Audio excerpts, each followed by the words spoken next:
The record will reflect the presence of counsel for the parties. The defendant is present, the jury is present, Mr. Olson is returned to the witness stand. You may be seated. Thank you very much. Thank you. All right, and you understand your story? Yes, sir. You may continue with the examination. Okay, we'll see if we can get this device running, but in the meantime, recall testifying about whether there were any other freshly cut branches in the area. You recall being asked by the jury about that? Yes, and we looked at the photos. Okay, and were you able to point out any freshly cut branches to your knowledge? I don't think I saw any, no. Okay, I guess may I approach the witness what I have marked and identified as defense exhibit L. You may approach the witness. If you could take a look at that and see if you recognize what's in that folder.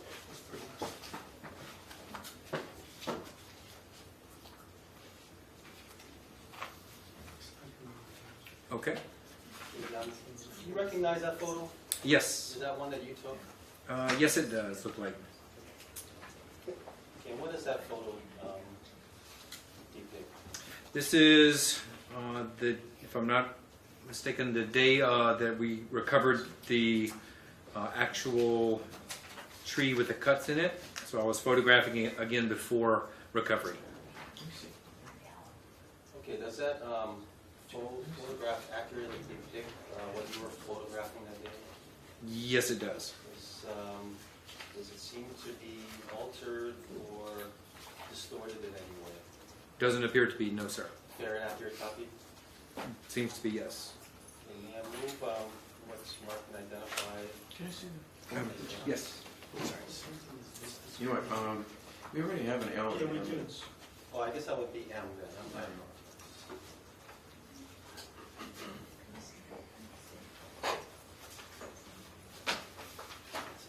All right, we'll correct it to reflect M as in Mary.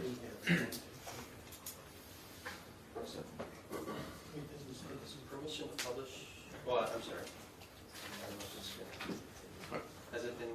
It would be M as opposed to L. L, we already have an L in evidence. Any objection? Yeah, can we just see a picture one more time? Yes.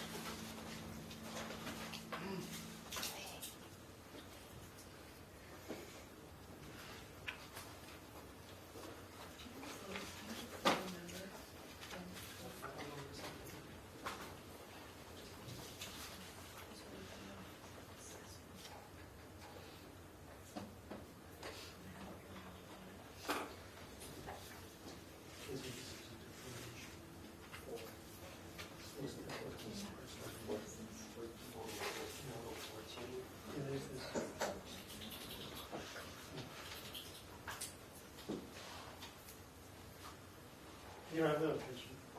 Defense Exhibit L, marked for identification purposes, excuse me, no, I'm saying it.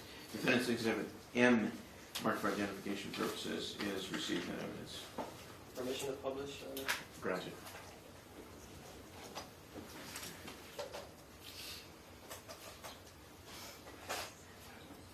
Okay, Your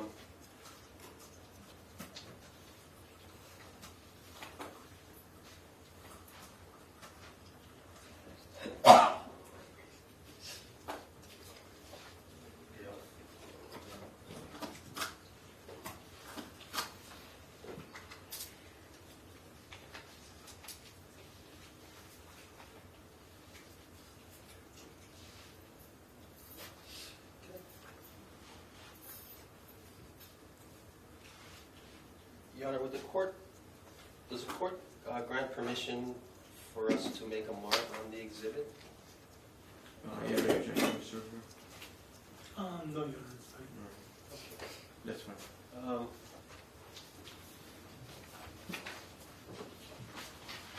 I guess if I may approach the witness again, Your Honor? You may. There it is, okay. Well, I want to ask you, Mr. Earls, in this picture, marked Defense Exhibit M, do you see any cut branches, or at least one cut branch in that picture.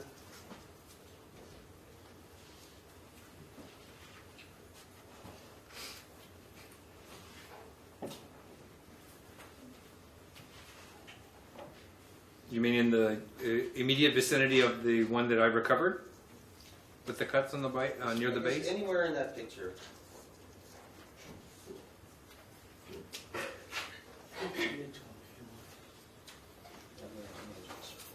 It's difficult to say from this printed version. Okay, may I Sorry. start? Yes. If I could draw a circle on one of the branches, and if you could take a look at it and see if you can identify that as a broken branch. Does the state? Well, I mean, you're gonna mark it, or? I was about to. Well, the other, you can point it out to him, but not mark, not Yeah, mark. I it. don't know if that would be. Okay, that's why I was asking the court's permission. Yeah, I thought you meant the witness. Okay. Well, let me ask you this. Let me point something out for you and see if, do you recognize that as a cut branch? Oh, well, it's out of focus. It was this side of the depth of field, so I wasn't able to tell from this. Okay, let's see if we can get it blown up on the TV.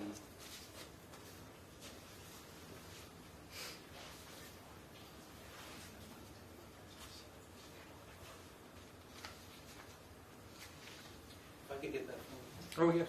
the court's permission. Yes. Thanks.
I'm sorry, we're having some technical difficulties.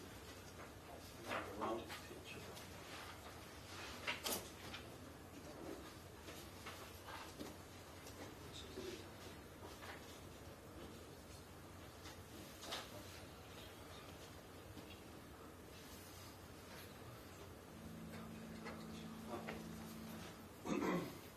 Well, I'll tell you what, Mr. Earls. What was pointed out to you, you do not, that does not look like a cut branch to you? It's hard to say. It's out of focus. Okay. I guess it'll take some time. Let's find this. Let me see if I have any other questions.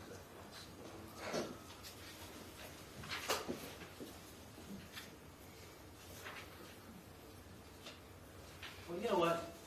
Actually, I'd just like to enter this into evidence. Yeah, if that's, and Yeah. it's been received. If I could just publish it to the jury and I'll be done, the hard copy.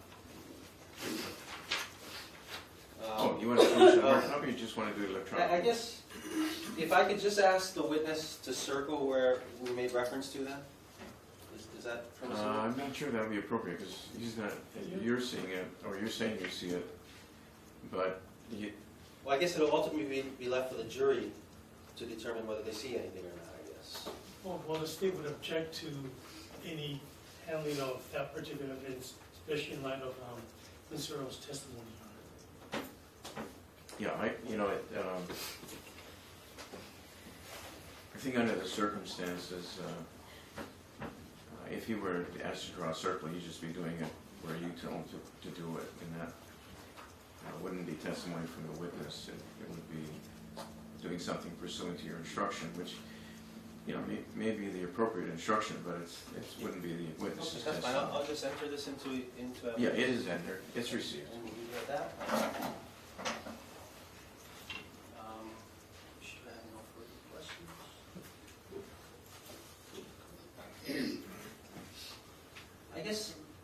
me just clarify a piece of your testimony. Is it your testimony that if an item of potential value, evidentiary value, is presumptively tested for blood and comes out negative, is it your testimony that under those circumstances you would not forward such an item for DNA testing? Not necessarily. What do you mean by not necessarily? Well, the presumptive test is purely a screening test to give you an indication of if there may or may not be other evidence there. So it's kind of a vague question. Well, you'd agree with me, it's a screening test for the presumptive screening test for blood, right? Depending on which test we're talking about, yes. Is there a presumptive test for DNA? No, there's not. Okay, so let's talk about presumptive tests for blood. Okay. Is it your testimony that you need to have blood in order to get a DNA sample? Not necessarily. So is it your testimony that unless something comes back positive for the presumption of the presence of blood, you won't forward an item for further DNA testing? This is not true, no.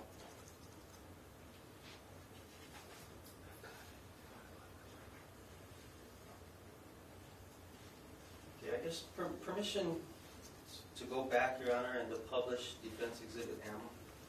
Yes, you may do so.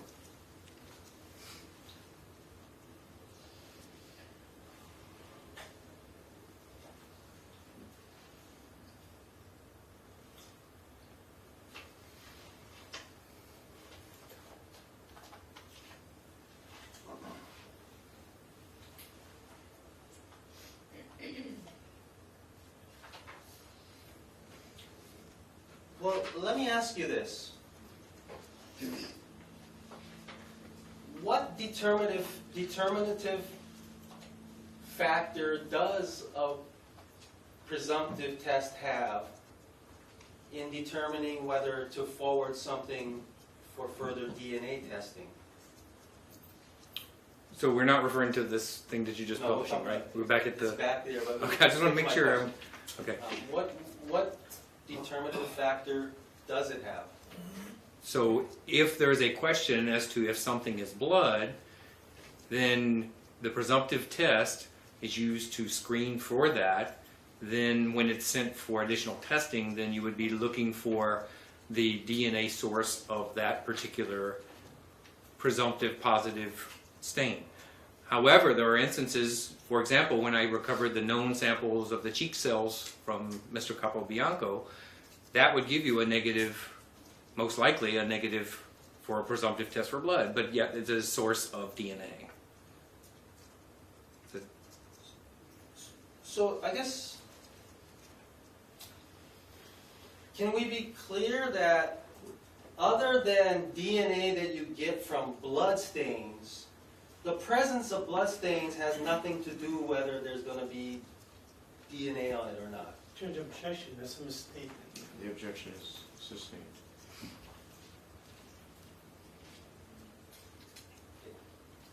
Just go back to Defense Exhibit M while it's still on there. Do you see the branch that I made reference to earlier?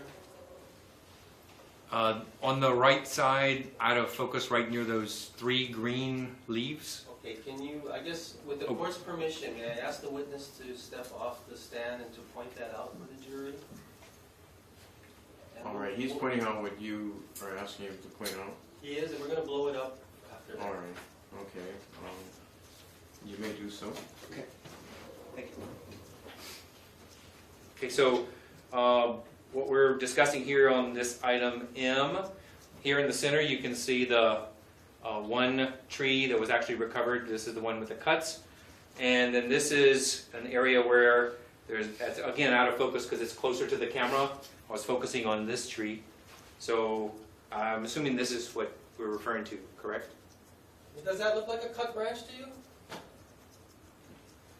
Could be a leaf, could be, I mean, it's hard to tell, it's out of focus. Then Your Honor, I would object to cause for speculation and move to strike. If we could blow that up? Does that look like a cut branch to you? Again, Your Honor, I'm not sure which counsel is. Well, I mean, I think he's answered the question. He said his response was, could be a leaf, it could be, I mean, it's hard to tell, it's out of focus. I mean, that's his answer. Is it your testimony there's a leaf growing at the edge of that branch or something? Your Honor, objection, because it's hard to tell. Again, this would call for speculation whether something's growing there.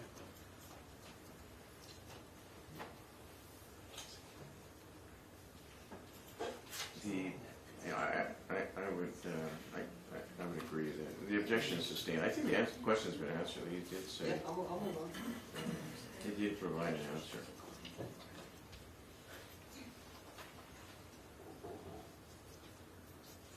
I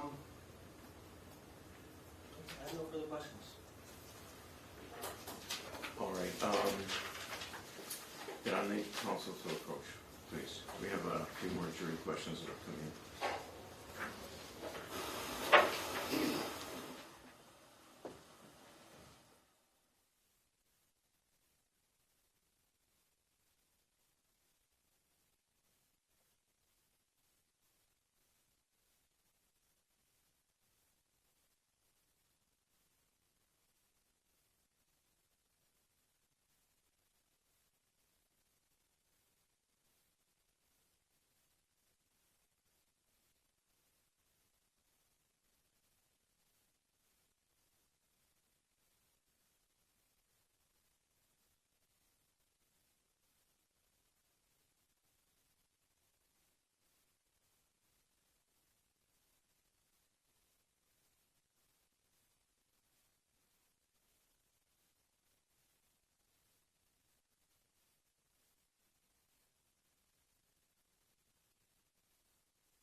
simply follow the same procedure, all right? Thank you.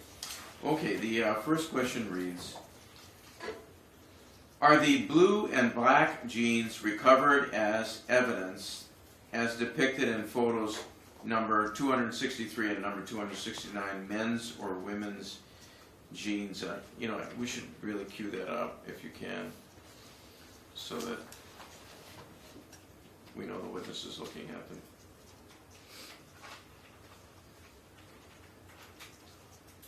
So hold on a second. Here. I'm sorry, 2, 6. The question says 263 and 269.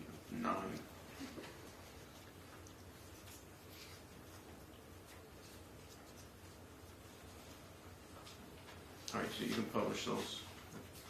Oh, yes. One moment, please. Just need 6 9.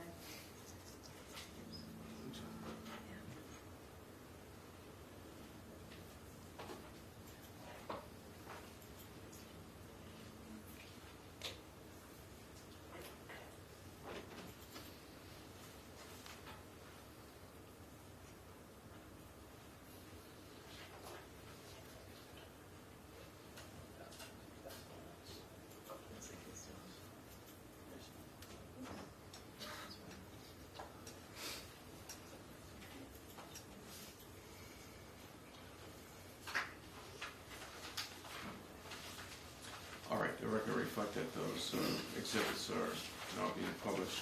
I'll read the question again because we... Thank you. All right. Are the blue and black jeans recovered as evidence as depicted in photos number 263 and number 269 men's or women's jeans? You may answer the question. Well, to be honest, I don't make that assumption. I just document the evidence as it is. And you can see in the photographs of the fronts of them where the closures are on which sides. But I don't assume anything about male or female wearing them. So I cannot answer that question. All right. The next question reads, how can you tell they are either men's or women's jeans? Same answer. All right, thank you. The next question reads, would you have ever slashed open evidence prior to collecting evidence, such as a fanny pack? You may answer the question. I would not slash open any type of evidence without closely photographing everything and documenting it first as it's found. All right. Next question is, if yes or no, please explain reasoning. You may answer the question. So again, the evidence is the evidence. You're never going to get a second chance at that piece of evidence. So we try to, when we photograph things first, that's the least invasive or destructive to the evidence. It's documenting it the way it is when I'm photographing it. As you go through and you do, for example, the cotton swabbing and the lifting of the trace hairs and fibers, anything like that, it's not destructive. It's not damaging the evidence in any way. When I collect a cotton swab with sterile water and collect some of the sample off of the item, again, that's all documented step by step. But I am not in the business of destroying the evidence. All right, the next question reads, was the digging with your gardening hand tools also to test condition of soil? For example, if soil was recently disturbed or recovered? You may answer the question. Thank you. So that was on the 15th, the second day, when the very small items were recovered. So the whole point, and again, I will say that those garden tools are not from my personal storage shed. These are that we actually have for evidence recovery. These are not just something out of my house, okay? So these are items that are used specifically for digging and evidence recovery. And you must realize, again, those items on the second day were very small up on the surface. So now we're just trying to dig further just so we can actually see if there were any smaller things that we may be finding in the soil. Not really to test the solidity of the soil. And the last question reads, when was Defense Exhibit M photographed? You may answer the question. If I recall correctly, it was when I returned to recover the tree stump with the cuts in it. I believe that was like March 3rd, but I don't know the exact date right off the top of my head. All right. Any follow-up questions, Mr. Rivera? Just a couple together, thank you. Now, your permission to publish these exhibits, 268. Permission granted. Okay, 258 and 268. All right, you may. Thank you. Now, Mr. Rose, you testified that you don't presume whether a male or female wears these jeans. However, you mentioned earlier that one thing you do look at is which side the closure is on, is that correct? In my photograph, yes. Okay, so what side is the closure on both pairs of jeans? Looking at both of these exhibits, states 258 and 268. Okay, so they appear to be like a button fly type, a button waistband kind. So like the loop or the hole is on the left side, and it comes over the post, if you want to call it that, and the post is on the right side. And in the pants that you wear, where's the closures? In that same configuration. On the left side with the button or the what did you call that, stud? Like the post. Or the post being on the right side. Correct.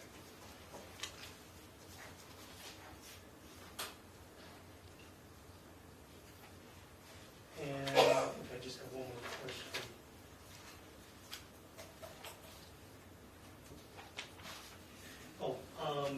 Defense Exhibit M, you said you think you took a photograph March 3rd, 2014? I think, but again, I know it was the day that I recovered the actual tree. Okay. And just to make sure that that's correct, if you were to see your report, would that help refresh your Yes, it would. recollection to the exact date? Yes, it would. And you're at this time permission to take Mr. Earl's report. Yeah, it may be. It looks like it's over here. It was left on the side there. So permission for Mr. Earls to take a look at it. Permission granted. Thank you.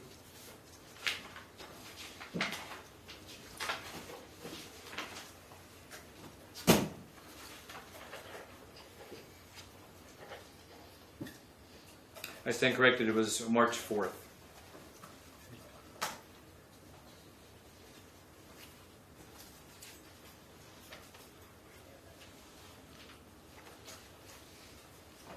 I have no further questions.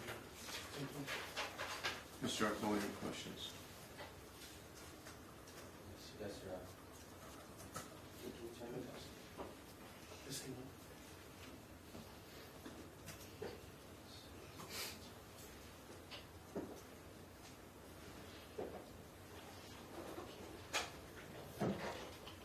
Your Honor, permission to publish, well, actually, before we go forward, relative to your testimony about those jeans, the slit that the button goes into is on what side of the jeans? It appears to be on the left side. Yes, left side. And then the button would be on the right side? Correct. Okay. Permission to publish Defense Exhibit K. Granted.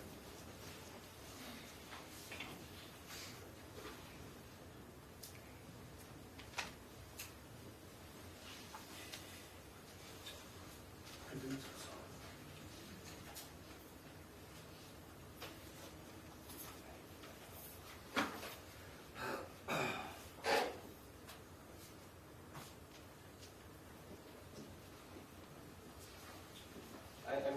And while we're doing this, do you know whether there's a significant difference in women's and men's jeans relative to the button and the slit that it gets buttoned into, in terms of what side of the jeans they are on? I do not know that. Do you know about whether there's a difference in women's blouses compared to men's shirts relative to what side the buttons are on? Well, traditionally there were, but nowadays I don't assume anything.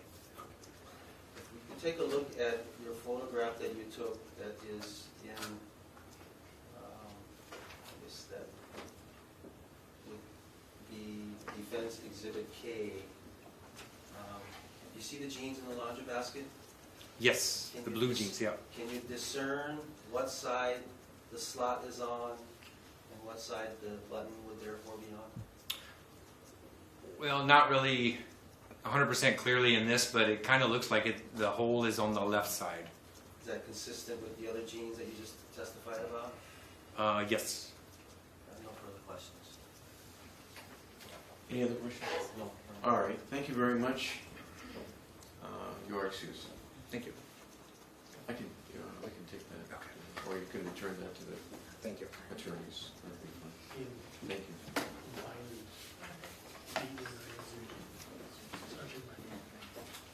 Mr. Rivera. At this time, the state calls Sergeant Biley to the stand.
Do you solemnly swear that the testimony you are about to give will be the truth, the whole truth, and nothing but the truth? You may be seated. You may proceed with your examination of the witness. Yeah. May I have exhibit 433, marked for identification, please? Good afternoon. Good afternoon. Will you introduce yourself to ladies and gentlemen of the jury? My name is Eduardo Baile from Maui Police Department.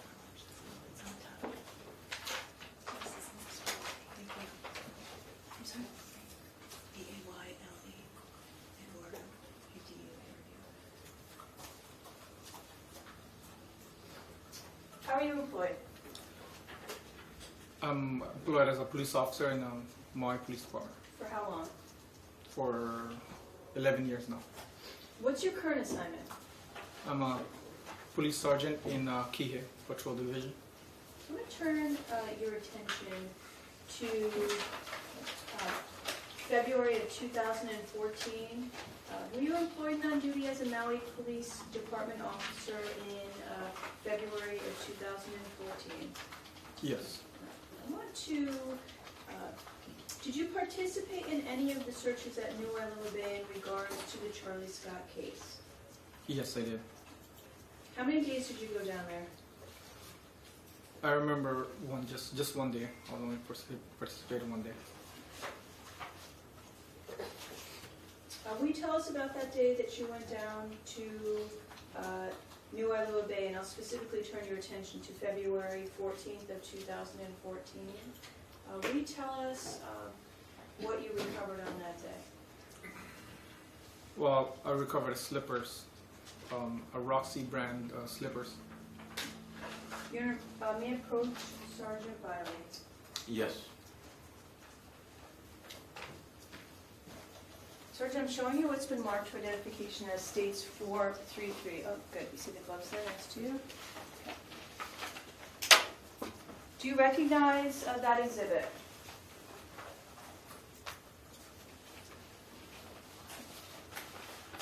And just go ahead and open it up. It's just closed with some paper clips.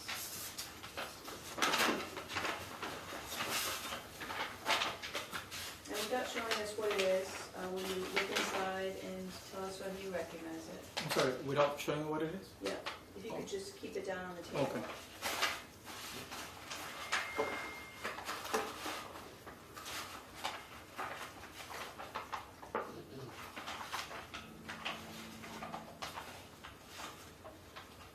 Do you recognize it? Yes, And did you have an opportunity to view that prior to your testimony this afternoon? yes.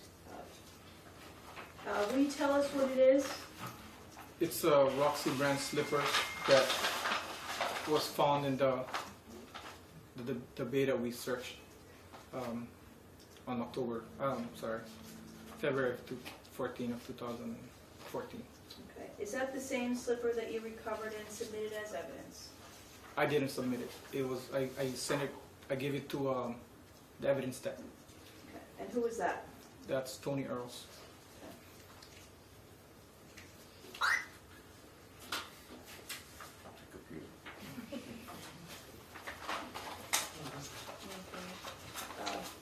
And in regards to the slipper, does it appear as it did when you submitted it to Anthony Earls on February 14th of 14? Yes. And do you see your name appearing on any of the associated wrapping or paperwork? That's with States 433. Yes, the manila envelope. And does the information on it correctly reflect that you were the one that handed it to Mr. Earls? Yes.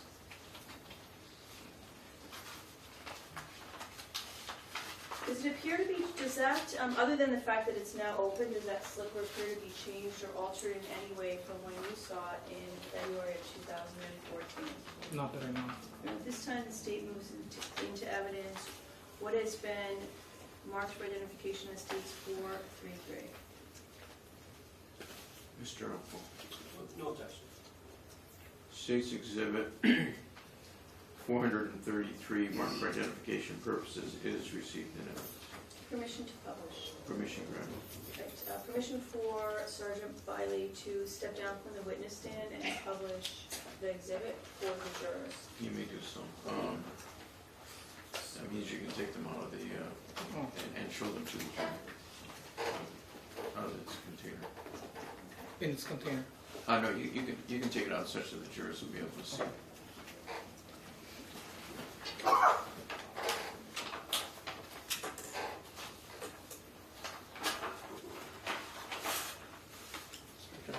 Completely? Yes.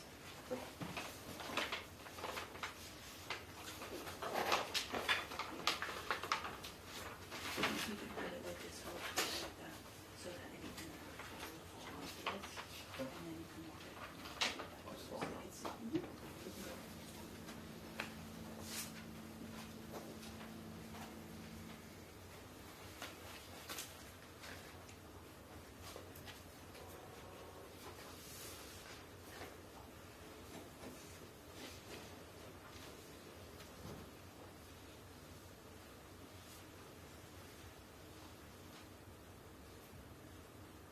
Sergeant Biley, will you turn it over and show the jurors the evidence? Okay. Thank you.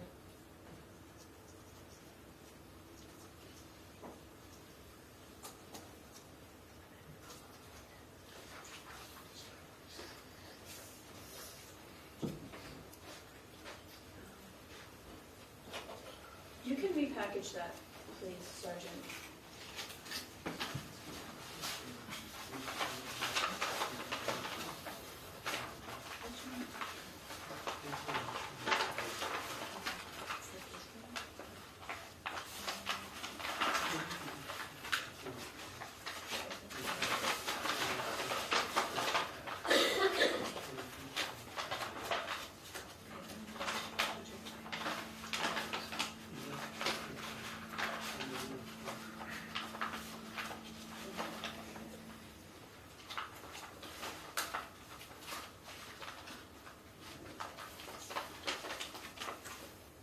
Your permission to publish states 62. in evidence. Correct. And permission to retrieve the exhibit in evidence from Sergeant Biley. Yes.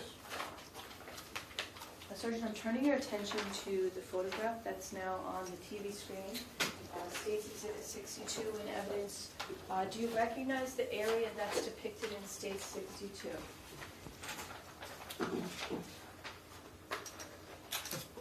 That's the dirt road, right? On that, I don't know what the name of the bay is. Oh, when you say the bay, you mean New Wailuku Bay? Yeah, when we found the slippers on. Okay. And when you, I want to show you another picture. Let me just blank this out for one quick second. Will you describe to us the area where that the Roxy slipper, States 433 in evidence, was recovered? So on Hana Highway, there's a dirt road, off of Hana Highway, there's a dirt road that goes to like a bay. Your Honor, permission to publish States 123 in evidence. Granted. Now, when you refer to the dirt bay that leads down to the road, do you recognize States 123? Yeah, that's the dirt road that leads into that area.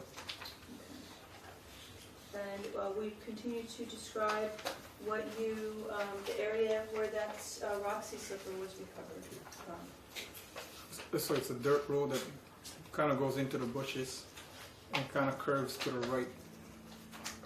And then from when as soon as it curves to the right, the slippers were found on the left side of that dirt road.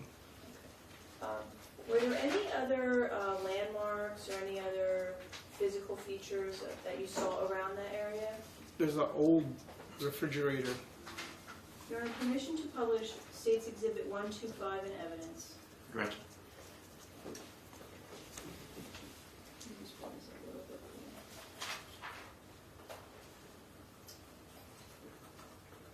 And if it's not easy for you to see this, Sergeant, you can step down and look at the larger TV monitor. No, I can see the refrigerator. From Okay, do you recognize States 125 in evidence? Yeah, that's the area close to the area. Now, you said slippers. Is it a pair or a single? Slipper, just one. Just the one. Did you look around for the other one? Yeah. What part of this area did you look around for the other slipper? Past that, from the Hunter Highway, past that, that's where we found slippers, past that refrigerator. And we looked in the area before and after that, we didn't see any. And when you say in the area of the refrigerator, are you referring to the roadway or are you referring to the brush area? The brush area. How were you able to look through the brush area for the slipper? How did you do that? Well, there's like opening, like a little trail, kind of where the trees are not so thick. We actually went in there. When you say we, who are you referring to? Other members of the team with me, SRT team with me. When you say the SRT team, you were part of the SRT Yeah, special response team. Yes.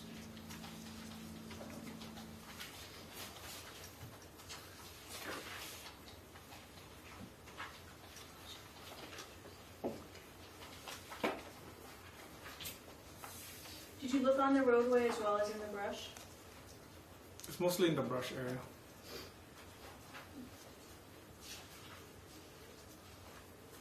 Did all that you testify to occur here in the county of Maui, state of Hawaii? Yes. I don't have any further questions.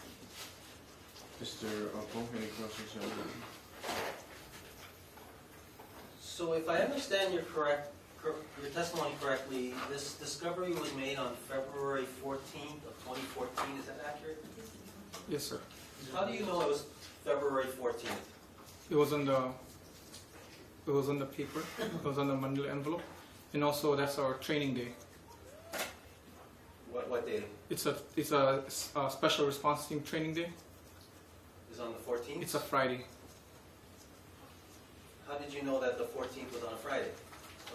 How did you know that February 14th of 2014 was on a Friday? Because our training days are normally on Fridays. Okay, so when Ms. Jones asked you whether this happened on February 14th, that's how you remember, and that's why you were able to say, yeah, it happened on February 14th, because it was your training day? Objection, argument. Just trying to clarify. The objection is overruled. You may answer the question. No, it's just every Friday when we go train. our SRT training days are Friday. That's why I know it's a Friday. It happened. Well, I guess what I'm trying to figure out is, one of the first questions Ms. Jones asked you was, I want to ask you about February 14th. Mm-hmm. And that's when you started talking about that you found this on February 14th, right? Yes. But it wasn't until later that you looked on the piece of paper and saw that it was February 14th, right? Yes. And you didn't know it was on a Friday. When you walked in here, did you know that February 14th of 2014 was a Friday? No. So how was it that you knew, prior to looking at that bag, when Ms. Jones asked you whether this happened on February 14th, how did you know this was February 14th, 2014? Because that's what's listed on the paper, on the But you evidence. didn't look at that paper until later on in your testimony, right? No, I saw the paper earlier. Oh, so you look. Oh, I see. So you looked at that paper outside, Yes. and that's how you knew it was February 14th.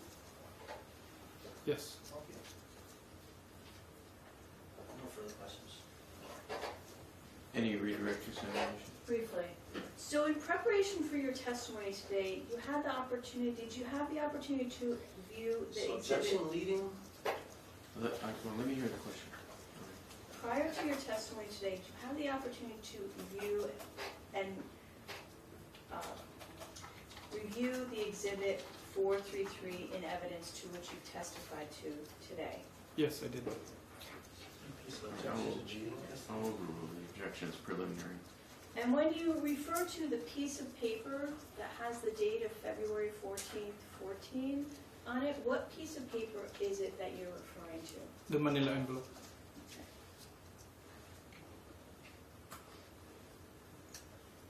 And when you indicated that you knew it was a Friday, will you explain your answer about how you know it's a Friday? Because, like I said, our training days for SRT are normally Fridays. And that's when we, the Lieutenant Dodds, decided to go help out with the CID investigation and help us look for a missing person. Thank you. I don't have any further questions. Recross-examination, Mr. Upwell? Weren't you out there on the 15th as well? I'm not.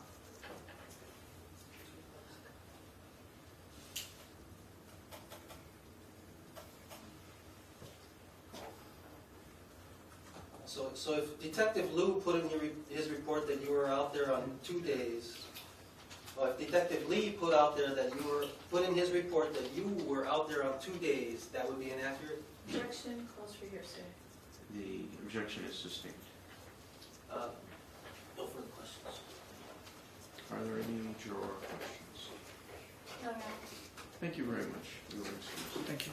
Do you have a trash can? Yeah. Oh, there should be, if there, you know what, you could, why don't you just leave it, yeah, I'll we'll take take that. care of that later. Okay. Thank you so much. Thank you.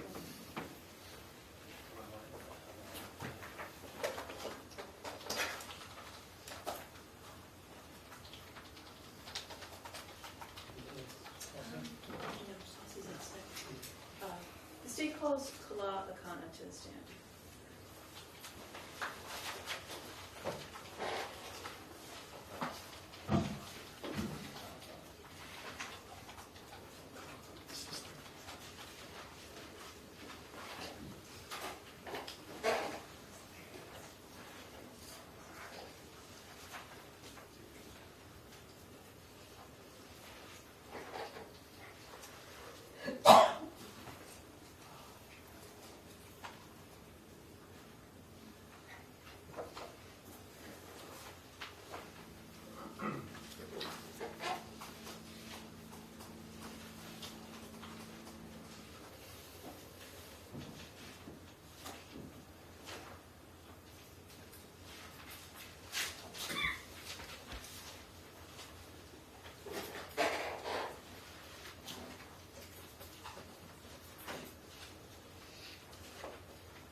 solemnly swear that the testimony you're about to give will be the truth, the whole truth, and nothing but the truth? I do.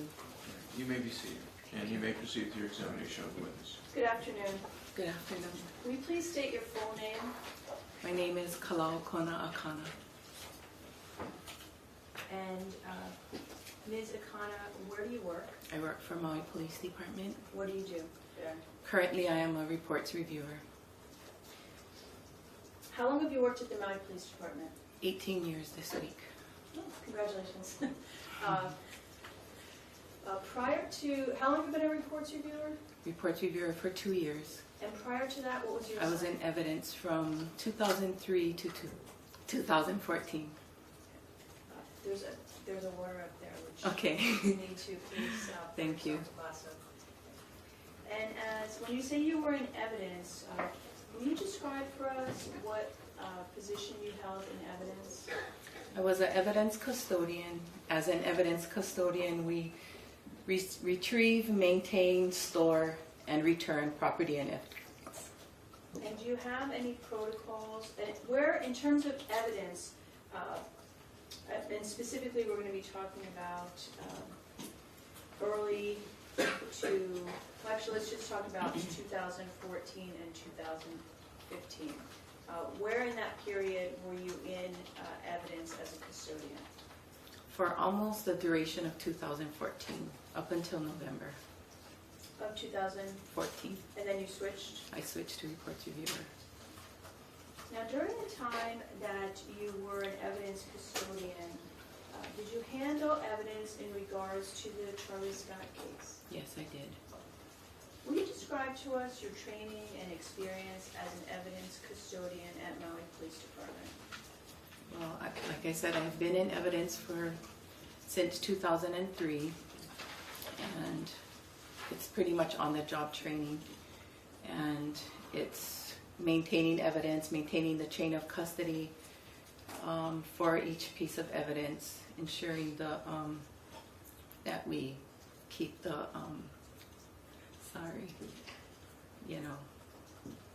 that we make sure it's in good hands and taken care of, Why is that important? so that there is no contamination or anyone, contaminating the evidence or doing anything that should not be done. How do you know what evidence is where? We have special areas for certain types of evidence, and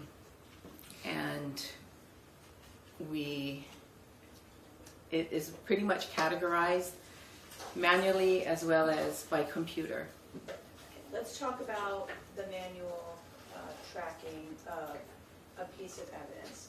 How is evidence tracked manually through the department?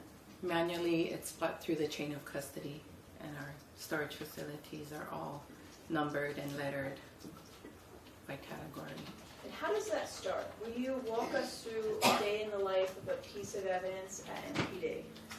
Okay, so in the morning, the first thing we would do, there is a drop box. Evidence through the night and the weekend is placed into secured lockers. The keys are kept secure at the receiving desk. An officer will go to the receiving desk, retrieve the keys, go to the secured area, put the evidence into a locker, and the keys go into a drop box that only we have access to. All right, so let's stop there.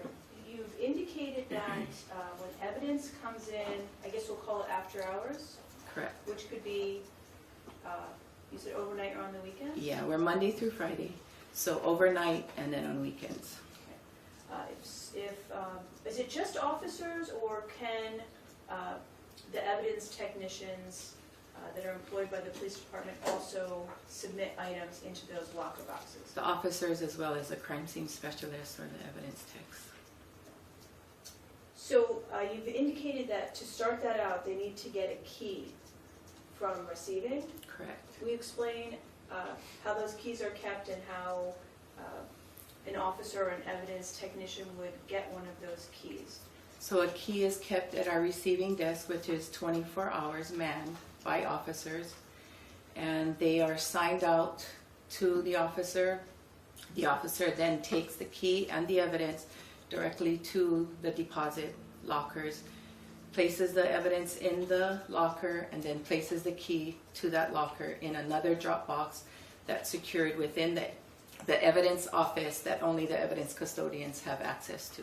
So when you get a key as an officer or an evidence technician from receiving desk, how many lockers does that key open? I believe there are about 22 or 24 lockers. Does one key open every single one of the lockers? No. So how are they, how do you distinguish the difference between what key opens? Keys are numbered and correspond to the locker. And how are the keys numbered and marked? The keys are not, it's a numbered key, and a locker matches a key. It only opens that locker. Once evidence is placed in there, it's dropped into the drop box, and that key is no longer available to anyone else. And is that the same for each of the 20-some lockers that you Correct. have? There is only one key for each locker. Okay, so now I want you to continue from once the key is signed out, used to access the locker, a piece of evidence put in, locked, and then that key dropped in what you're calling a... Drop box within the evidence office. The drop box within the evidence office. Where does that go to? Where's the box? The that box, you're dropping the key into? the box is within the evidence office, which is within the record section, which only is accessible to the evidence custodians. So when the key after hours is dropped into that lockbox, does anybody in the department on the inside have access to getting in there? Only evidence custodians do. Okay, so when is that box checked, the drop box with the keys? On weekdays, it's Monday through Friday, first thing in the morning. Who And gets the lucky job of opening up to see how many keys are in there? when I was in there, it was I. And then now it's maybe any one of the 3 custodians that are in there presently. And who are they? Right now it's Kyle Lee, Maria Konseng Singh, and Janice Aquino. Are you familiar with an Elizabeth Walters, Yes. also known as Saucy? Yes, I am. During 2014, was she employed at Maui Police Department? Yes, she was. Did she work in that same section with you? Yes, she was. She was my supervisor. In what section? Evidence and property.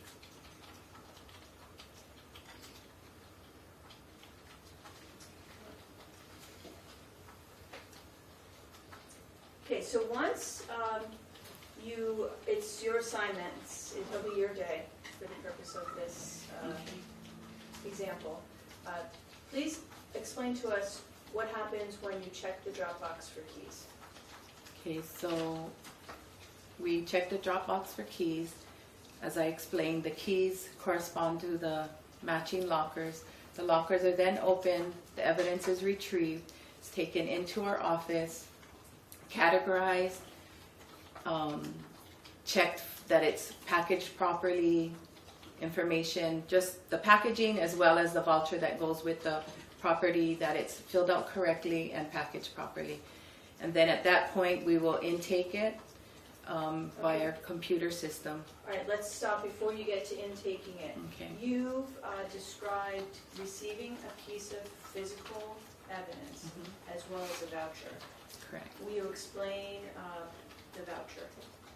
Okay, so the voucher is actually part of the electronic chain that corresponds with each piece of evidence. On the voucher explains the date, time, place recovered, who recovered it, and what exactly is within that package or box or whatever that we are receiving. Now, at that point, when you receive it, do you, besides checking for, like you said, whether it's properly packaged, do you look inside the packaging to check that what it is what the voucher says it is? Not if it's sealed. We will make a note, received sealed, and that's it. We don't open. And how do you know it's been sealed by an officer or a technician? They have procedures that they need to follow for proper packaging. Okay. And when you look at a package that's been received by you, can you tell whether it's been properly packaged or sealed? Yes. Will you tell us what you see when you look at the package? Different methods of sealing. It could be heat sealed. It could be heat sealed and as well as sealed with evidence tape, which is a special type of tape with markings placed on that tape. And do you see any writings or initials, dates or times, or other information on there Yeah. that you assess as part of your determination of whether it's been properly sealed and marked? Correct. What do you look for? We look for initial, which should be the person who packaged it, their E-number or employee number, date and time. All right, so once you receive the voucher and compare it to the physical evidence, you started to explain that you then intake it, is that right? Yes. All right, will you explain the intake procedure for us? So then at that point, we go into our computer system. There is a list, so we look for the item, which each item has a PCN number, which is a property control number. We look for that on the list. At that point, we do what we call an intake. It is a computerized process of intaking. So at that point, you have a computerized chain of custody. Explain to us how you create that computerized chain of custody by assigning. It is actually created at the time by the officer at his desk or when he's preparing the item to be turned in. And does that PCN appear anywhere on the voucher? Yes, on the voucher, and then they have to write it onto the specific piece of evidence as well.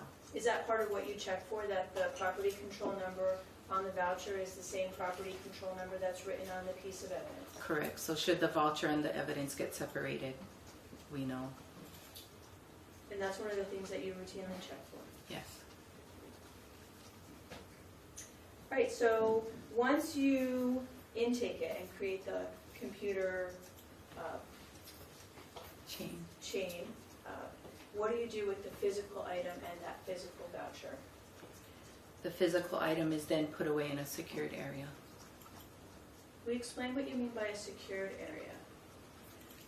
Our secured areas, once again, are only accessed by the evidence custodians, and access is with our badge as well as a fingerprint in order to get into those areas where the evidence is kept. And who has access to those areas? At that time, it was Elizabeth, myself, and Maria Kansing Singh.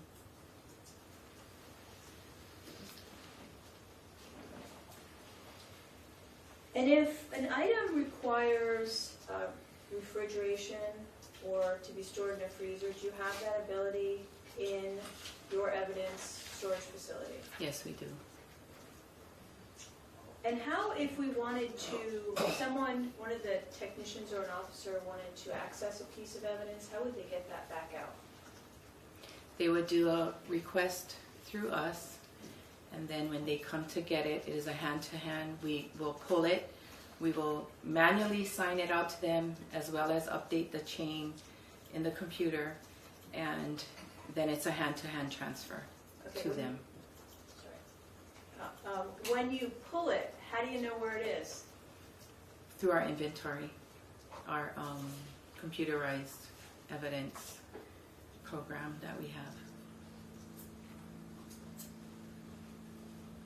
What kind of information is on that computerized chain in regards to a piece of evidence? Date, time recovered, who recovered it, where it was recovered from, and then each hand that handled it will then be noted on the chain of custody. And is that per the protocol and general orders of the police department? Correct.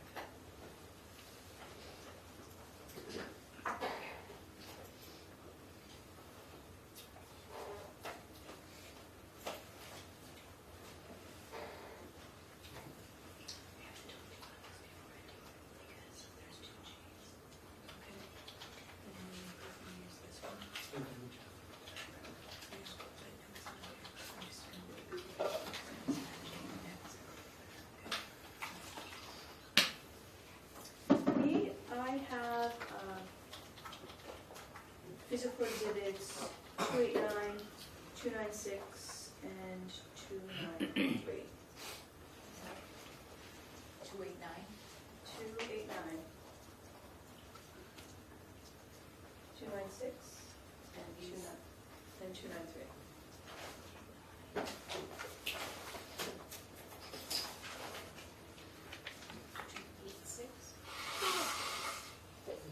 $286. 296, right?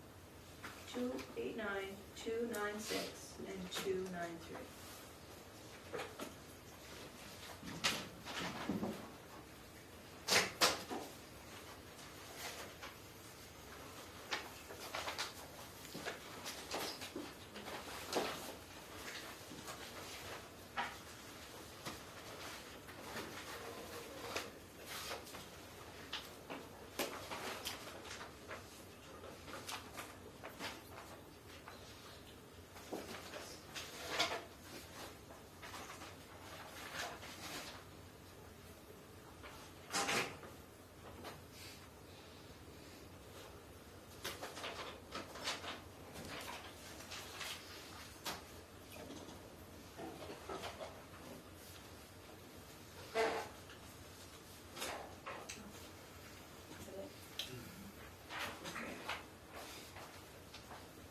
Thank you.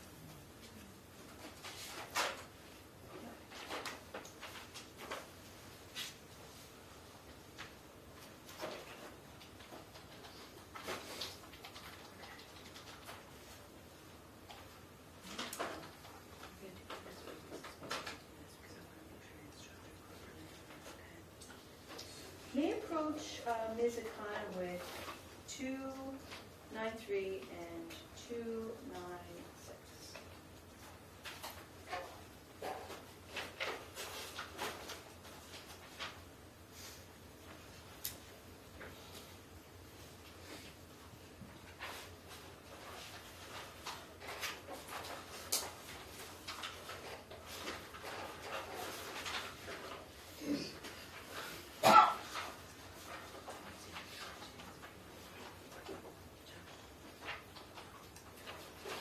You may approach. Okay. Okay.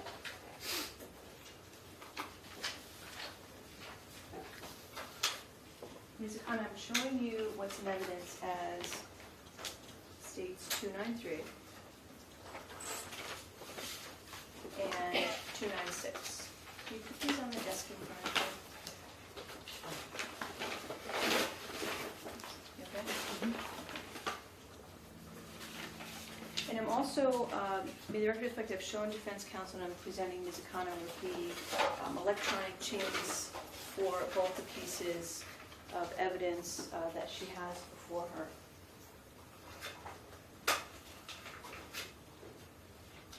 Ms. Akana, will you examine 293 and 296 and let me know if you recognize them?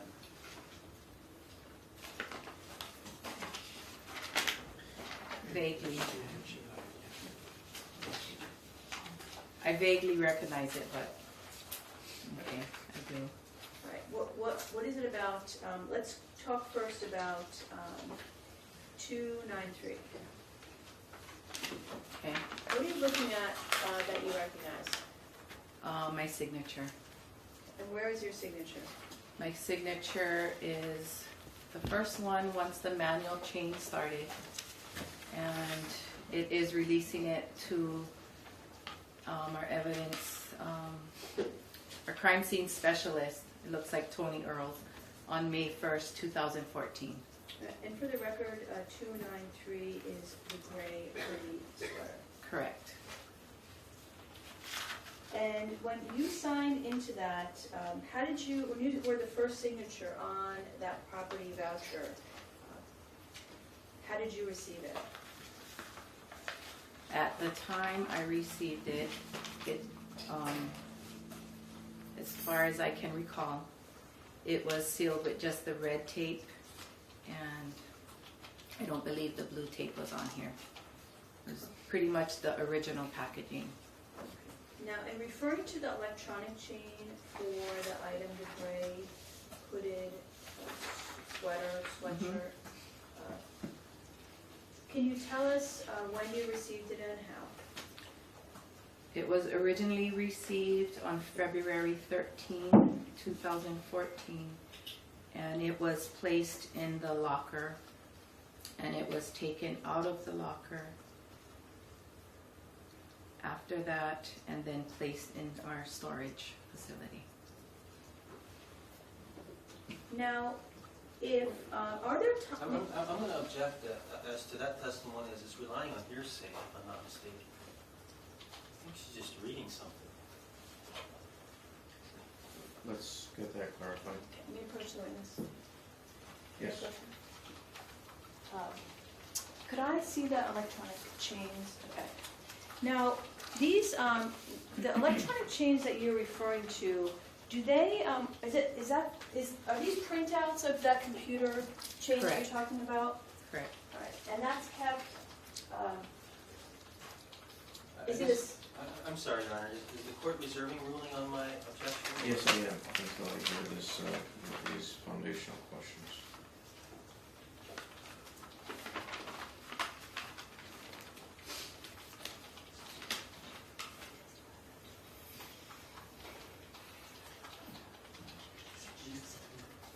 okay. And after you received, how do you know that, well, strike that. After you received and signed in that piece of evidence, when did you then next handle it? And we're talking specifically about Okay, 294. I did not receive this evidence. The only role I am playing in these two pieces of evidence here is signing it out. So retrieving it when it was requested by the crime scene specialist and then handing it over to him, which was on May 1st Okay. So at on May 8:35 in the morning. Okay, so on May 1st, who is the crime scene specialist that you're referring to? Anthony Earls. Okay. Do you have, when you look at, So is the court going to rule on my objection, Are you- lacking any further? Are you still in the process of laying the foundation, or are you, because there is an objection? Your Honor, I'll defer at this point, and that's fine. That's fine, I'll defer. Could we at least just get some clarification as to whether the witness is testifying from the witness's memory or based on the records? Mr. Khanna, can you tell us definitively how you got that piece of evidence to sign out to take the evidence of crime scene specialist Earls without referring to the electronic chain of custody? By looking at the manual chain of custody and what is on this voucher here, by the best to my recollection, I could say that I went down to our storage facility, got these two pieces of evidence, and manually gave it to our crime scene specialist, and then went to the computer and entered the same information so that both chains will match. Your Honor, then I'll defer on that testimony. I think she's still testifying relative to May 1st now, though, and not February 13th, which is... Yeah, I think she's, as to, she's indicated her role is in May, Yes. and so as to February,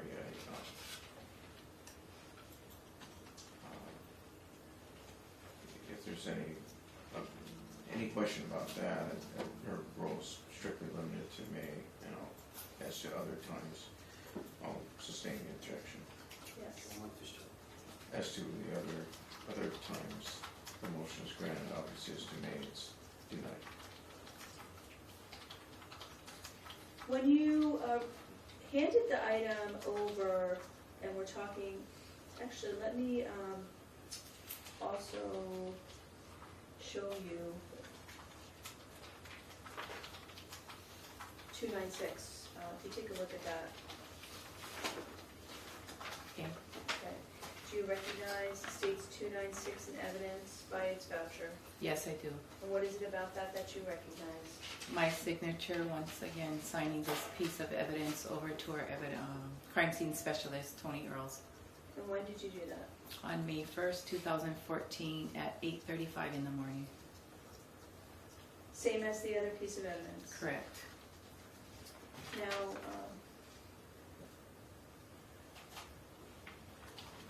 how did that handover happen between you and evidence specialist Tony Knowles? It would be a hand-to-hand transfer. He And- comes to our office, we have a window, and at that point, he signs this piece of evidence in front of me, and I give it to him. And when you say signs a piece of evidence, what does he sign? He signs the chain of custody, In your taking presence? in my presence that he is now taking control over this piece of evidence. And what besides a signature is required when you sign to receive or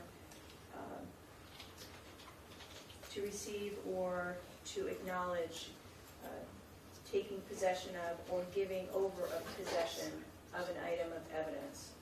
Signature, your employee number, and the date and time. And you signed it? He signed. I signed that I'm the one giving it to him. Do you put your employee number? Yes, I did. Which is what? 11177. And then he signed. Yep. Does the date and time that you refer to as required appear on the form? Yes, it does. For each of the exhibits 293 and 296? Correct.